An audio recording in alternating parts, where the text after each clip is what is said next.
So I'm going to hand over to Daniel, who is from Stewardship. I'm sure you all know about the great work that Stewardship does in supporting the Christian community through generosity and giving in the UK. And I'm sure Daniel will just explain a little bit more.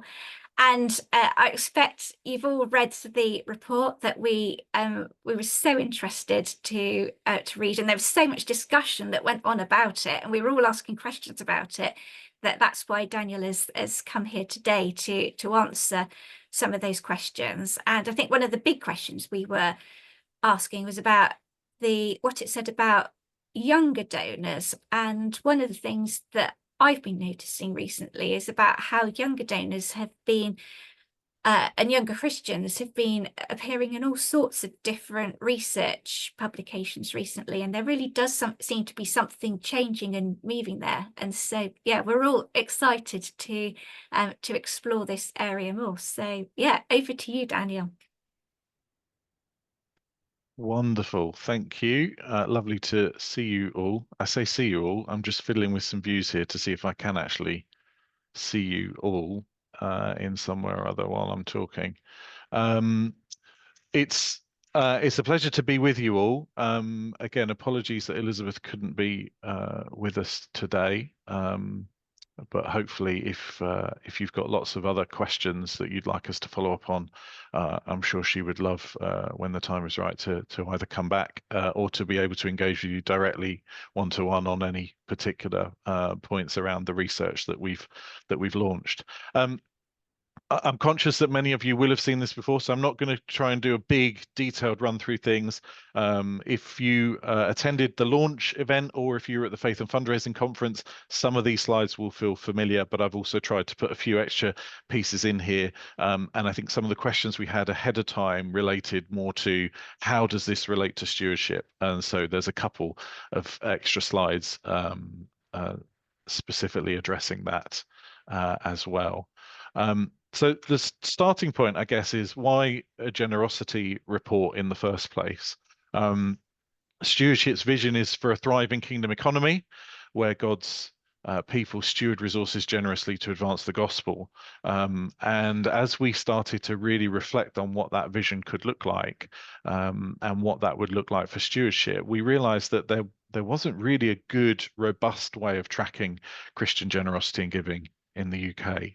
There were lots of other good reports out there. We would often find ourselves referring to CAF's report, but we recognized that that was always very hard to discern specifics around faith-based giving in particular.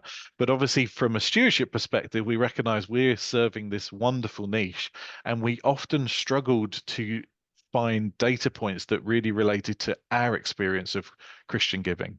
And so the reason for the report was to say, right, let's get some more robust data specifically on Christian giving to churches, to charities, and from our perspective, we include individuals doing some type of support raising for ministry roles as well.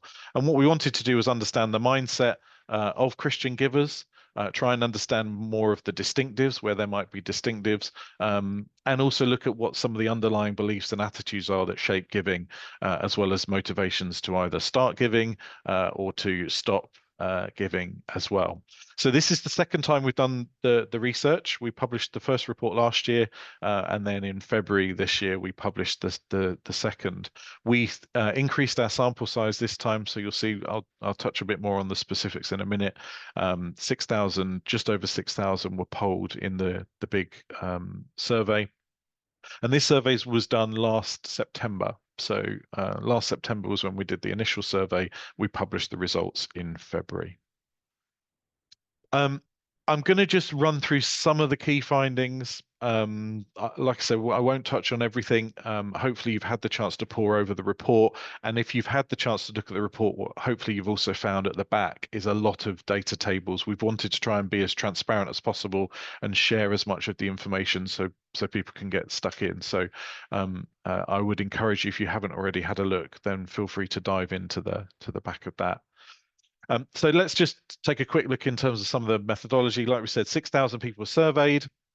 We took that 6,000 and we then created segments. So on the right-hand side, you'll see these are the 4 segments that we created. We were specifically asking people to enter the survey based on identifying as Christian.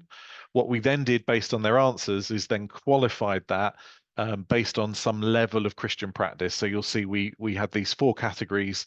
The first being cultural Christians. So over half of those who responded, we put in that category. These were those who said they were Christian, but actually, when asked more around what that looked like on a daily, weekly, or monthly basis, had very little to suggest that there was any type of regular practice of the faith. Then we had church-going Christians, practicing Christians, and committed Christians, and they represented the kind of deepest level of Christian practice. The Christian practice that we focused in on, just out of interest, was around the frequency of church attendance and also the reading of scripture. We did also ask about prayer, but what we realized was that prayer was a relatively universal response. Everyone prays. And so that was a harder way to segment, whereas actually what we found was there was much more discernible patterns of behavior if we split it based on those two particular practices there. So that gives us that breakdown. And then once we had that breakdown, we then went and did 50 in-depth interviews, and we interviewed across. We went for a cross-section geographically, demographically, and then based on these four categories as well to do some more qualitative work to really understand some of the thoughts and the motivations behind giving. So let's just jump in. Big picture. This was, I suppose, the headline. The good news from our perspective was that when we compared, particularly when we compared to things like the CAF report, there was a noticeable difference between the level of Christian giving that we saw in the UK versus the general public giving. So in our first year report, we um, we found the average at £73 a month. When we redid the research, increasing the sample size, and we think increasing the sample size gave us a more robust and reliable figure here. That number moved up to £124 a month. And if you contrast that, £124 a month is almost double the national average if you compare and contrast with CAF's report in terms of average monthly giving.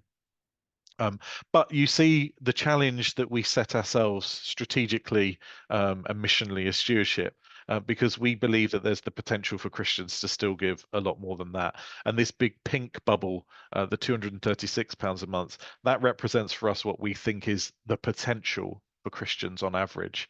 And how do we get to that number? Well, it's a very simple calculation, which is to say, let's take the average national earnings in the UK for a UK adult as our guide. And let's just imagine that 10% of that was given if we just take that 10%. So this is not a big theological argument. It just feels like that's a really useful benchmark to use is 10%. Let's just imagine what that would look like.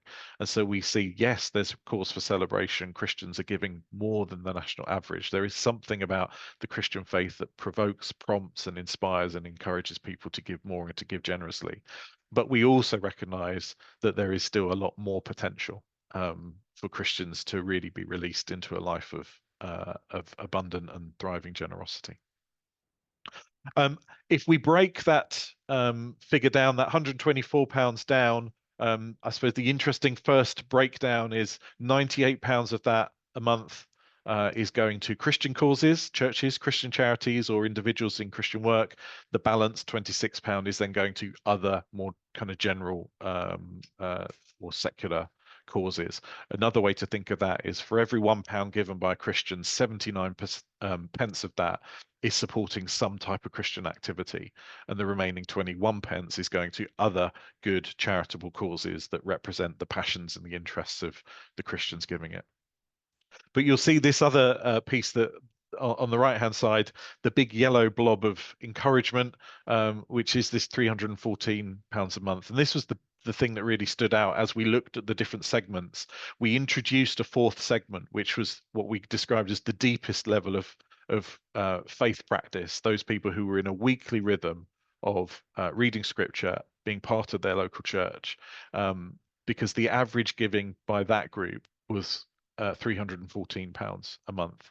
So way more than the overall average for Christians, and significantly more than any of the other averages. So again, by contrast, this is 5 times, I think, higher than the monthly giving average reported by CAF in the kind of general public report. So a real encouragement. Significantly as well, this is £78 higher than the potential that we've just put on the previous slide. So when we're asked the question, yeah, but is it really feasible? Is it really possible that we could see levels of giving at that rate? I think what we're finding in this report is yes, we dare to dream it is possible to achieve that type of giving potential here in the UK, and that there is a very clear link between the levels of giving and the levels of someone's Christian practice. Let's move on. Again, looking at this by proportion. Now, we asked people in the survey responses, we simplified the question to make it easier for people to respond. And so we didn't get into, is this before tax, after tax? Well, we did. We just said, based on what you receive into your bank account, roughly what proportion are you giving each month? And that's how we got to these figures. So again, you could see that stark contrast from the lightest level of Christian practice, people who say, yes, I'm a Christian, but haven't really got anything more to back that up, proportionately giving less than 1% of their income each month, right the way through to committed Christians at 11%. What was interesting is the first year we did this, we didn't have the committed Christians category. So there's another encouragement there, which is our highest level of practice, or our deepest level of practice in our first report was practicing Christians. And that 7.99% has also increased. So there's something interesting behind the scenes anyway happening in this report, which is that there does seem to be this general uplift in proportionate giving in between the first study and the second. Here's my first health warning slide. This is stewardship data. So our research partners and all of the robust analysis cannot be held accountable for the quality of the data presented on this slide. You can hold me fully responsible for what you see on this screen. But one of the questions we were asked was, well, that's interesting, but how does this compare to stewardship data? Like, what does this look like? This is a very rough breakdown of the average giving that we see at stewardship. Now, we see giving at stewardship in a variety of ways. We will have people come to us wanting us to manage all of their giving. That's either using our giving account and using the app to kind of manage things for themselves and build out their own giving portfolio, right the way through to people wanting to start to use us as an alternative to a charitable trust. This doesn't include our philanthropy service, which is quite different and quite bespoke. So this allows us to get a more fair comparison based on those who are more likely to be giving on a monthly basis. And you see here, actually, it's pretty comparable, and we can come back to some of the data points around age. This is broken down by age, and the yellow bars represent people who have made a conscious decision to use stewardship to manage all of their giving. So you can see, if we think about that £314 figure that we got from committed Christians, actually across a lot of the age groups, that's very consistent with what we see in these yellow bars at stewardship. That average amount, if anything, pushes a little bit higher in some areas. Even in that 18 to 25 category, which we can come back to, we're just shy of £150 a month, where people are choosing to use our tool to manage all of their charitable giving.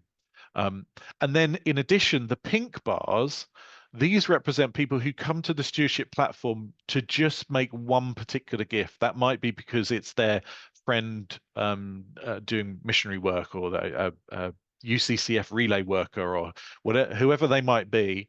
They come to the stewardship platform to make that one gift. So think of these as just average gift amounts. These are regular direct debits, but these are solely for one particular recipient. And again, you see really encouraging numbers floating typically between the £50 to £100 on average.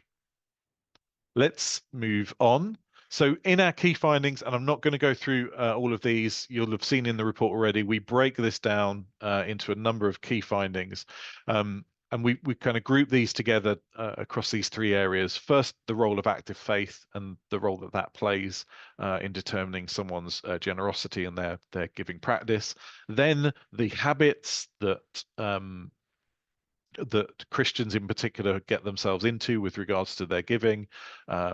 There's probably more in here that we could touch on at another time. And then the final thing that we're most interested in this time around is what are some of the influences on giving? So we wanted to know, for example, did someone's church background make a significant difference in the way people give? And the answer is yes, but it depends. And actually, again, what you see is across point 1, point 3, and point 6 is what we kept coming back to was this depth of Christian practice is the thing that really makes the difference. It's less about which denomination you're in. It's more about the level of the practice that you have as a Christian within that denomination that will determine how generous you are and your approach to giving. What do Christians who regularly attend church give to? So this is as we looked at that slightly more committed group. A real encouragement, I think, for churches in particular. 93% said, well, I give to my church. Churches are right up there as a cause to give to. But actually, a real encouragement, hopefully for you on the call, is that 82% also give to Christian charities. Now, what they didn't tell us is how much. So the nice thing is, great, you've got presence of mind, and it looks to me as if there's a group who are actively wanting to give. What we haven't got is at the moment is a sense of how much is going to each of those. But you can see 93%, 82% really strong interest in wanting to give to church and to Christian charities. And also we were pleased to see these individuals, these Christian workers, over half of those that we polled in this category are making a regular commitment to someone directly who's doing some type of Christian ministry work. The other thing linked to this as well that we found was trust was high amongst this group and this cohort of givers. 73% of those who regularly are in church attendance reported that they trust the church a lot. Real significant levels of trust, which was a real encouragement to see. By contrast, but still encouraging, 50% of those who are in regular church attendance have high levels of trust to Christian charities. And then that drops to 27% for the secular charities. So there's a real differentiation in terms of the level of trust that people experience towards both Christian charities and to churches. Okay, we were asked a little bit more about who are our committed Christians. So this is you won't find this in the research. We've pulled together a number of different data points here just to give a bit of a background on, well, when we say these committed Christians, let's take a look at some averages. Who are they most likely to be? So first of all, around 20% of the 6,000 respondents were in this category. So 1 in 5 of those who said to us that they were Christian would fall into this particular kind of committed group. The table on the left-hand side shows which, if we then look at it by age group, how many committed Christians were in each of those age groups. So you see the highest group by far is this 18 to 24-year-old category. Far more likely, almost 50% are likely to say they're a committed Christian. And then you see that gradually tails off, although starts to just come back once you get into the 65 plus category. So who are they? Well, on average, the average age of a committed Christian is 48 years old versus the overall sample of 55. So young, skewing slightly younger than the overall sample size. 27% are coming from diverse ethnic backgrounds, from non-white backgrounds, versus 10% overall. So there's a much more rich, diverse group of Christians in that committed category. 51% belong to the AB social grade when we looked at kind of demographics in that AB category. So again, skewing higher than the 40% that we had overall. £42,000 was the mean salary for this group. So again, higher than the average, which was 34 overall. 25% attend Anglican churches versus 43% overall. So again, there's a slight thing, and there's other slides in the report which will show the breakdown by denomination. But I think some of these other points are quite interesting. 29%, so almost a third, have reviewed their giving within the last month. So this group is most likely to be very active when it comes to what they're giving to, very discerning in terms of the things that they might want to give to, and are making on a monthly basis, making active decisions around what they should give, who they should give to, how much they're giving, etc. And again, interestingly, point to note for churches, 50% of them said that they would like their church to teach about Christian approaches to finance and giving either monthly or quarterly, compared to 28%. So there's also an appetite to really engage proactively on matters of faith as well. Let's rattle on through. Some of the other questions that we were keen on this time round were to look at how people experienced their giving. And again, you'll see the distinction here. We've just gone for the polar extremes of the committed Christians and the cultural Christians. But those in that committed Christian category were far more likely to say that they had positive emotional experiences when they thought about their giving. So joy and gratitude were the highest, but you see as well there, excitement was also up there. A real encouragement that the deeper someone gets in their practice of their Christian faith, the more they uncover the joys of giving. It truly is more blessed to give than receive. And here we're seeing the data affirming that point. But then again, you look at the cultural Christians, and I think that one of the ones that stands out for me in the cultural Christians, remember, this is the group that are giving less than 1%, can't really explain much about what their Christian practice looks like. And this group, when asked about how do you feel about your giving, over a third of them were neutral, and had really nothing to say about their emotions, either good or bad. They just felt entirely neutral about that 1% that they were giving away. And if you add to that I think it's about 18% in that not sure or prefer not to say category. You're looking at almost half of those in that cultural Christian category, feeling really, really lost or ambivalent to emotions around giving, which you could see as a real negative, or you could see as a real opportunity to help people grow in their faith and therefore then experience the joy of giving. So where does that come from? Well, we dug a little deeper, and again, you've got the split. So on the left-hand side, these are reasons that people gave for increasing their giving across the entire sample size. But again, you notice a real difference in the split out here for the committed Christians.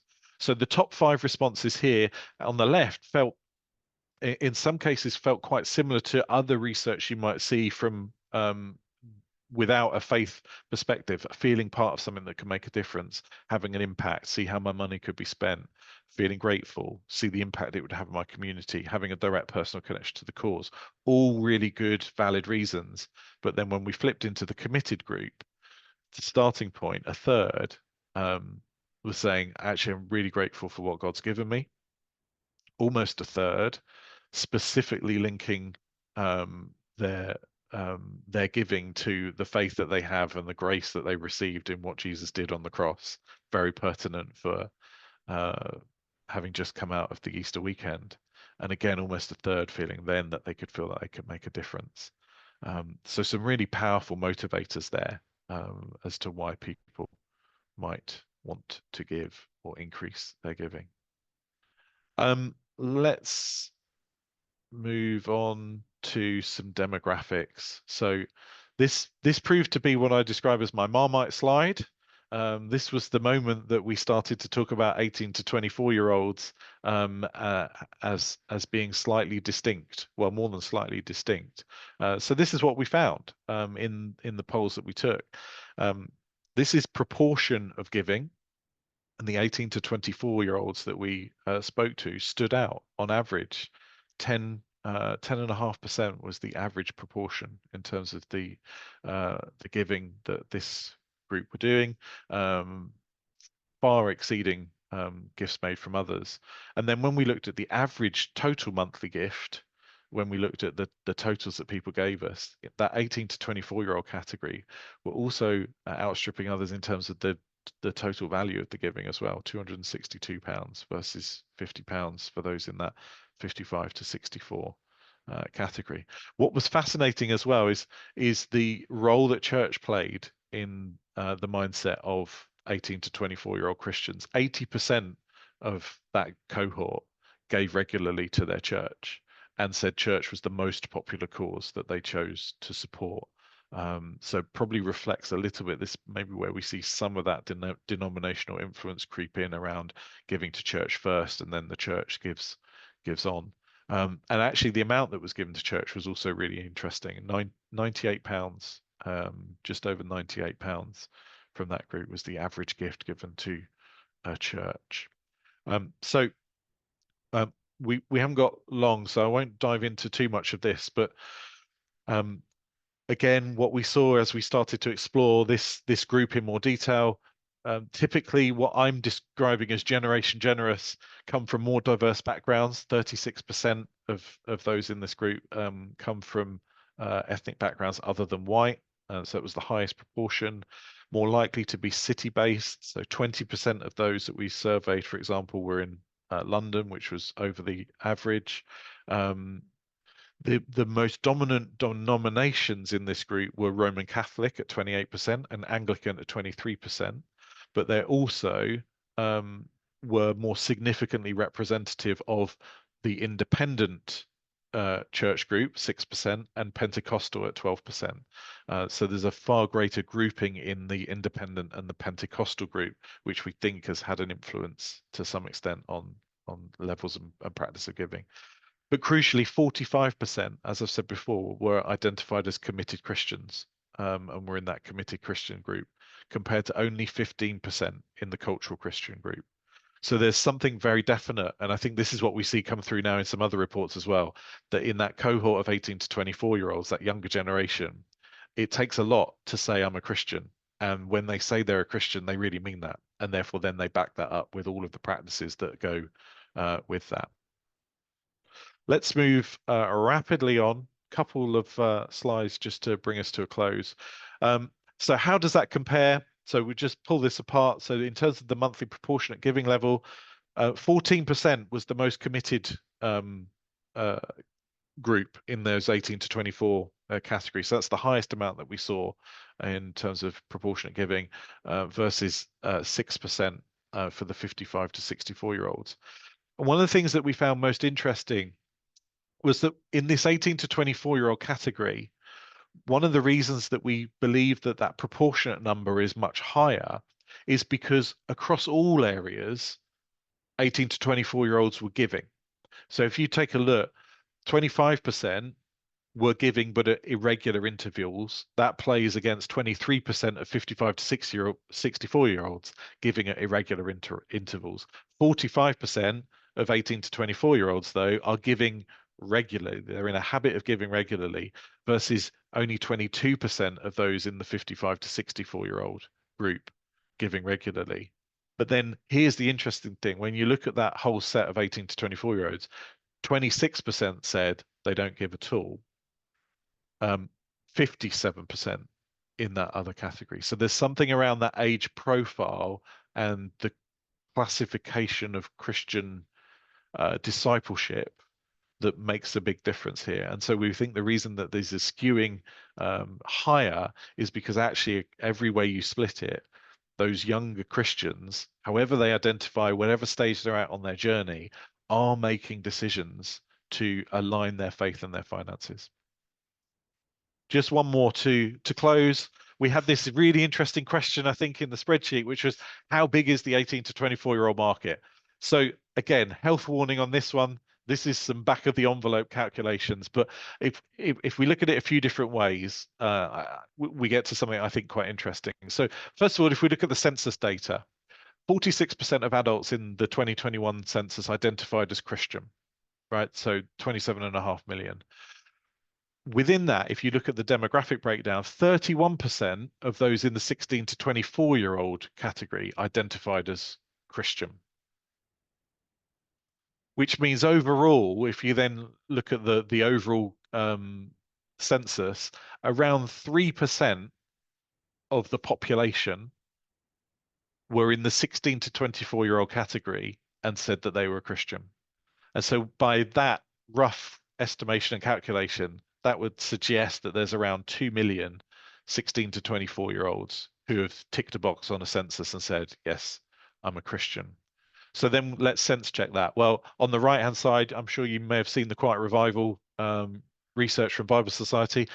We were thrilled at Stewardship when this came out because there was a lot of heat that came our way on the young people stuff in our research. And so to see this report as well, and to just see the shift in church attendance, particularly for the 18 to 24-year-old group, was such an encouragement. And it feels like each week that there's another report and another little report that comes out that says, yeah, there's something really interesting happening with that cohort. But finally, just to bring this section to a close, if we take the census numbers and compare that to our generosity report, so in our generosity report, we had 6% of 18 to 24-year-olds in that Christian category. And so if we assume that 27.5 million Christians is about right in terms of the census data and apply 6% to that, you get to 1.6 million. So somewhere between 1.6, 2 million to me feels about right, that there are 18 that there are somewhere between 1.6 to 2 million 18 to 24-year-olds currently in the UK who would say, if you ask them, yeah, I'm a Christian, and would be able to give some articulation as to what that practice means to them. So then the question is, great, we've done the report, how might we respond? And I think we'll go to breakouts in just a second. I won't go into lots of detail. You can read more about this on the Stewardship website, but we really believe passionately that there is this giving potential that we also can frame in the negative, which is that there's a gap. And there's a gap currently, which we think exists, of around £5 billion. So we estimate that Christians in the UK are giving about £2 billion per year at the moment. But if we just apply those simple averages of, well, average earnings, population size, number of people who would say that they're a Christian, we think actually if we could introduce people to more of that committed Christian practice, that there's a potential that Christians in the UK could give about 7 billion. And that's become a real motivator for us. And we've got a whole strategy at Stewardship now that hangs off how do we close that gap. But over to you guys. So I think we're going to break for some quick discussion. Some questions for you to consider as you go into some breakout groups. So I think first of all, there's some interesting conversations I think that have been happening around how you currently segment your donors. And if you do, why? What do you learn from that, particularly by age? If you don't, why not? And how do our results compare to what you're seeing in your own data? Second of all, the big thing that we also saw was around how do we encourage Christians to talk more about their giving? The more people talk about their giving, the more it encourages others to give, and the more they feel encouraged to give as well. And I think this is more of a fundamental one, but you as Christian fundraisers, how might Christian fundraising practices contribute to increasing the discipleship of donors? There's a role I am convinced for each of us to play in helping people deepen their level of Christian commitment. And I think that responsibility, yes, rests on the shoulders of those in church leadership and spiritual leadership. But we are all part of an ecosystem here, and there are all things that we can be doing, I think, anyway, to deepen someone's Christian faith practice. So what might that look like as a Christian fundraiser when you're liaising and engaging with donors? I'm going to stop there, and I'm hoping someone will